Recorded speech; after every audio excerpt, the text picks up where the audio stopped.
Hello all, welcome to Himalaya study corner.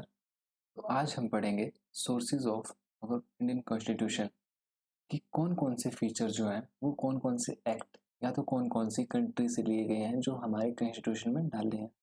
क्योंकि जो हमारा कॉन्स्टिट्यूशन है वो बहुत सारी चीज़ें इसमें हमने डाली हैं और वो बहुत सारी चीज़ें जो हैं जितने भी फीचर्स हैं, जैसे गवर्नर का ऑफिस जो है, अपॉइंटमेंट कैसे करेंगे हम गवर्नर की, president, federal system, parliamentary form of government, ये हमने किसी ना किसी कंट्री से लिए हैं फीचर जो है ये सारे। तो आज हम पढ़ेंगे कौन कौन से जो फीचर्स हैं हमने कौन कौन से एक्ट या तो कौन सी कंट्री से लिए हैं। तो सबसे पहले आता है गवर्नमेंट ऑफ इंडिया एक्ट 1935। तो जैसे कि आपको पता है कि गवर्नमेंट ऑफ इंडिया एक्ट 1935 जो है इसको मिनी कॉन्स्टिट्यूशन भी कहा जाता है। और इसको मिनी कॉन्स्टिट्यूशन इसीलिए कहा गया था क्योंकि यहाँ से हमने बहुत सी चीज़ें अपने कॉन्स्टिट्यूशन में डाली हैं। तो सबसे पहली चीज़ है फेडरल स्कीम। ये हमने गवर्नमेंट ऑफ इंडिया एक्ट 1935 के से अपने कॉन्स्टिट्यूशन में डाल ली है। और ऑफिस ऑफ गवर्नर, जैसे कि आपको पता है आजकल हर किसी स्टेट में गवर्नर होते हैं, तो उनकी ऑफिस के बारे में जो था वो गवर्नमेंट ऑफ इंडिया एक्ट 1935 में था और वहाँ से हमने इसे अपने कॉन्स्टिट्यूशन में डाला है। तीसरी चीज़ आती है जुडिशरी।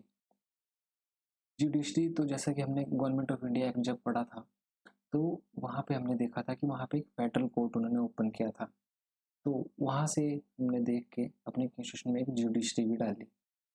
पब्लिक सर्विस कमीशंस, तो ये भी हमने गवर्नमेंट ऑफ इंडिया एक्ट 1935 में पढ़ा था कि उस टाइम पे वहाँ पे जॉइंट सर्विस पब्लिक कमीशंस और स्टेट पब्लिक सर्विस कमीशन और एक सेंट्रल पब्लिक सर्विस कमीशन उन्होंने ओपन किया था गवर्नमेंट ऑफ इंडिया एक्ट 1935 में।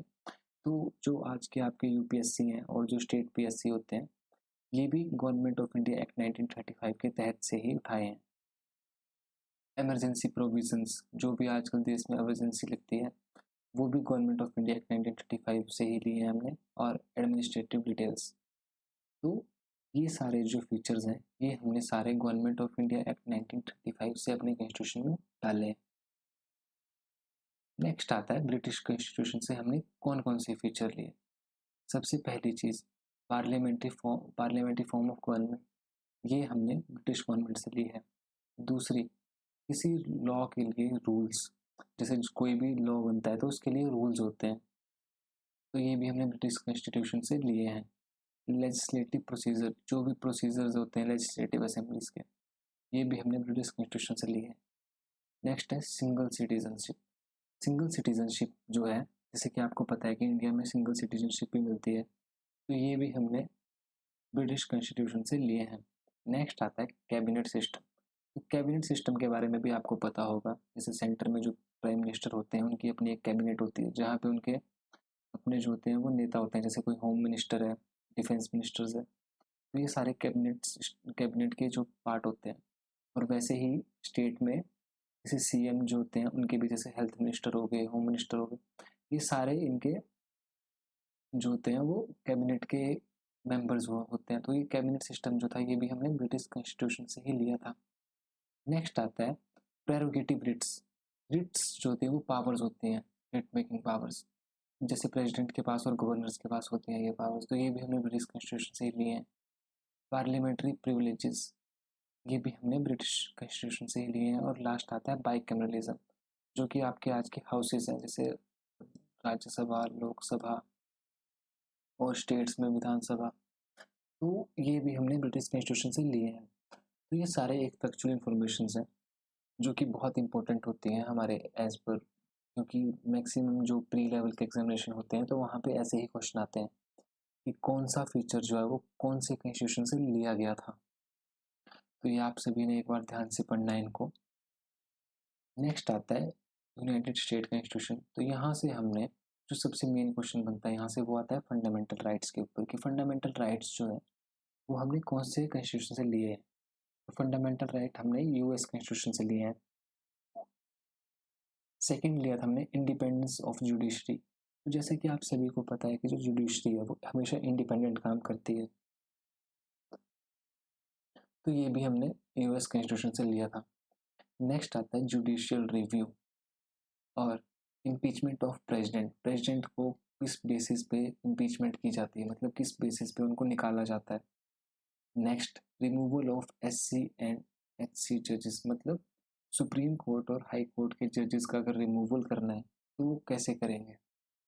Next is post of vice president, vice president की जो पोस्ट थी वो भी हमने US कॉन्स्टिट्यूशन से ही ली थी। तो ये भी आप सभी ने याद रखना है कि फंडामेंटल राइट्स हो गए, जुडिशरी की इंडिपेंडेंस, जुडिशियल रिव्यू, और ये जो है impeachment of president, removal of supreme court and high court जजेस और पोस्ट ऑफ वाइस प्रेसिडेंट, ये बहुत इंपॉर्टेंट है और ये आते हैं क्वेश्चन पेपर में। नेक्स्ट आता है आयरिश कॉन्स्टिट्यूशन। आयरिश कॉन्स्टिट्यूशन जिसे हमने लिया है वो लिया है EPSP, directive principles of state policy. Next, nomination of members to Rajya Sabha, Rajya Sabha में कोई मेंबर जाएगा तो उनकी नॉमिनेशन कैसे की जाएगी। Next is method of election of president, president का जब इलेक्शन होगा, जैसे कि आप सभी को पता है कि हमारी रिपब्लिक कंट्री है तो हमारे यहाँ पे जो हेड्स होते हैं वो इलेक्टेड होते हैं, तो प्रेसिडेंट के इलेक्शन का मेथड जो था वो आयरिश कॉन्स्टिट्यूशन से लिया गया था। नेक्स्ट आता है कैनेडियन कॉन्स्टिट्यूशन। देखो कैनेडियन कॉन्स्टिट्यूशन से हमने लिया था federation with a strong centre, तो जैसे कि आपको पता है कि सेंटर जो है, सेंट्रल गवर्नमेंट जो है वो काफ़ी स्ट्रॉन्ग है इंडिया की, तो ये चीज़ हमने कैनेडियन कॉन्स्टिट्यूशन से लिया था। सेकंड आता है wasting of residuary powers in the centre, जो भी रेजिड्यूरी पावर्स हैं सेंटर की।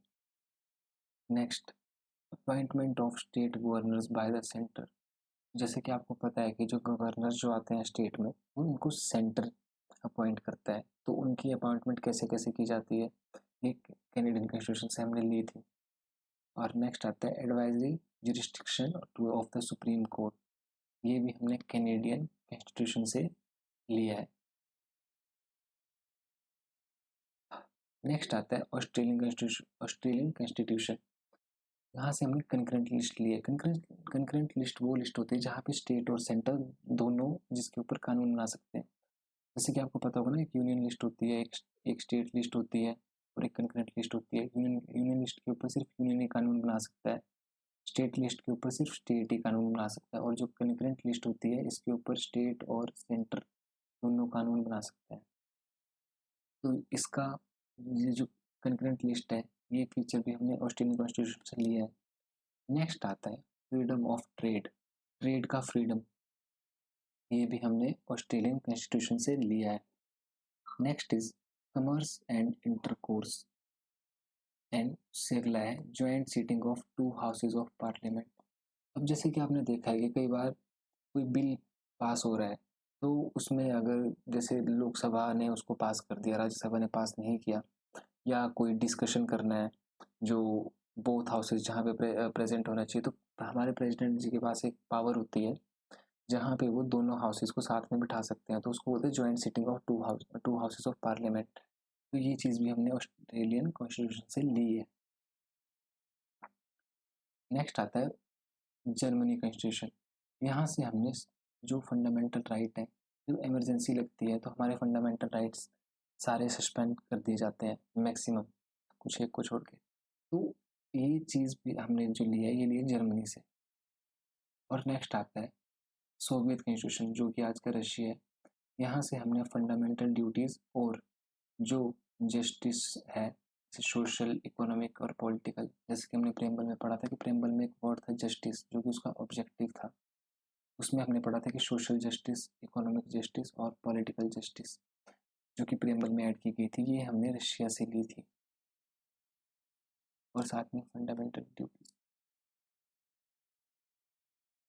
नेक्स्ट आता है हमारा फ्रेंच कॉन्स्टिट्यूशन। फ्रेंच कॉन्स्टिट्यूशन से हमने रिपब्लिक और लिबर्टी, इक्वलिटी और फ्रेटर्निटी, रिपब्लिक जो थी आपकी ये नेचर था प्रेम्बल का, और लिबर्टी, इक्वलिटी एंड फ्रेटर्निटी ये ऑब्जेक्टिव थे प्रेम्बल के, तो ये आइडियाज़ भी हम, ये आइडियाज़ जो थे हमने वो फ्रेंच कॉन्स्टिट्यूशन से लिए थे। नेक्स्ट आता है आपका साउथ अफ्रीकन कॉन्स्टिट्यूशन। देखो इसमें हमने जो लिया था वो लिया था अमेंडमेंट का प्रोसीजर।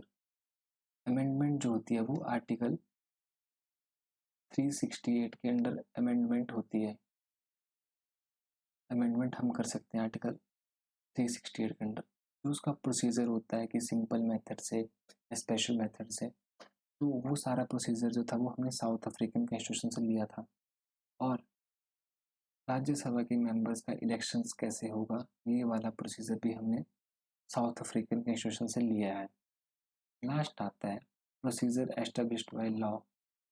लॉ के लिए प्रोसीजर जो होंगे वो हमने जापानीज इंस्टीट्यूशन से लिया था।